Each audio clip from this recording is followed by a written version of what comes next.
আসসালামু আলাইকুম প্রিয় দর্শক, আমি আজকে ফেসবুকে একটা ঘোষণা দিয়েছিলাম যে বহুল আলোচিত পিলখানা হত্যাকাণ্ডের সঙ্গে তৎকালীন স্বরাষ্ট্র প্রতিমন্ত্রী সুহেল তাজ জড়িত থাকতে পারেন বলে মন্তব্য করেন প্রবাসে অবস্থান করা সাংবাদিক ইলিয়াস হুসাইন।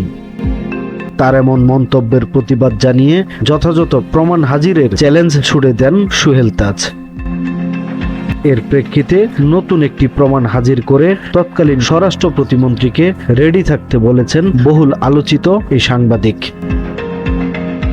নিজের ভেরিফাইড ফেসবুক অ্যাকাউন্ট থেকে করা পোস্টে ইলিয়াস হুসাইন সুহেল তাজকে ওই সময়ের অ্যারাইভাল ভিসা দেখানোর চ্যালেঞ্জও দিয়েছেন। পোস্টের সঙ্গে প্রভাবশালী ব্যক্তিদের একটি তালিকাও শেয়ার করেছেন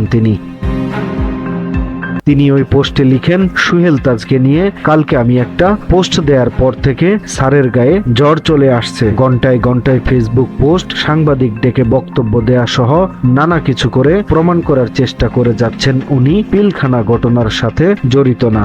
সুহেল তাজ চ্যালেঞ্জ জানিয়েছে, প্রমাণ করতে না পারলে নাকে খত দিবে, কিন্তু স্যার প্রমাণ করতে পারলে নাকে খত না, সোজা লালগড়। আপনাকে বরং চ্যালেঞ্জ দিলাম, আপনি পিলখানার ঘটনার সময় কোন দেশে গিয়েছিলেন সেই দেশের অ্যারাইভাল প্রমাণ দেখান। ঢাকা বিমানবন্দরে ডিপার্চার সিল নিলেই প্রমাণ হয় না আপনি বিদেশ গিয়েছিলেন। আপনি কোথায় ছিলেন সেই প্রমাণ এই খাতায় আছে। সবশেষে লেখেন, অতএব স্যার বেশি উত্তেজিত না হয়ে পাসপোর্ট নিয়ে রেডি হন, শীঘ্রই কমিশনের ডাক পাবেন। আপাতত আপনার দেশের বাইরে যাওয়ার রাস্তা বন্ধ, বিমানবন্দরে খোঁজ নিয়ে দেখতে পারেন। সময়ের কলম, নিউজ ডেস্ক।